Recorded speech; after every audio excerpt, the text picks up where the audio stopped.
Jama'a, barka da sake saduwa tare da mu a tashar mu ta Adamu da muke koyar da aikin hannu kala-kala.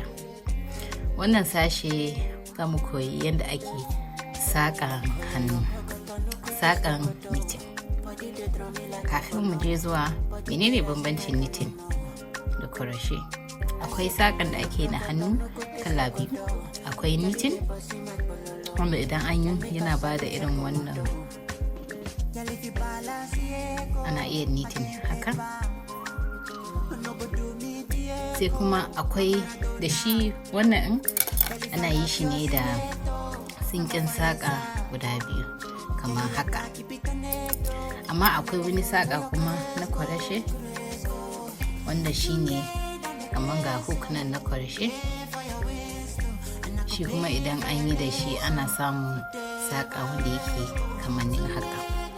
To a wannan sashe muna so mu koyi knitting ne, da yardan Allah za mu zo mu koyi crochet daga baya. So yanzu bari mu je kan yin knitting. Kuma yadda na ce, saƙan knitting ana yin shi ne da tsinken knitting guda biyu. Ba za a iya yi da guda ɗaya ba, dole a yi da guda biyu. Idan an yi knitting ana iya samun design wanda zai yi kamar haka ko kuma haka. Duk waɗannan abubuwan da za mu koya kenan a cikin wannan sashe. Za mu koyi yadda ake knitting, yadda ake stitches daban-daban, yadda za a zo a haɗa abubuwa kamar haka, a koyi yadda ake canza kala, a haɗa su abubuwa kamar haka da kala daban-daban, da haɗa style na knitting daban-daban. To za mu yi shi ne daki-daki. Bayan mun gama koyan yadda ake knitting, ga abin da za mu hada a cikin wannan class ɗin da muke koya.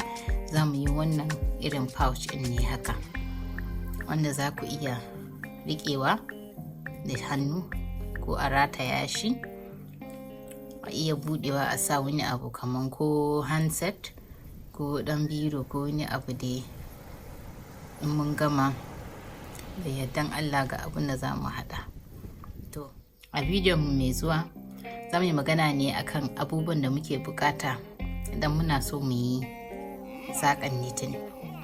Hukumanta kuna da wani tambaya ku saka shi, za mu ansa a can baya. Sai kuma ku danna mana like, ku yi subscribing. Sai mun zo kuma.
If you balance Diego, I give you paper.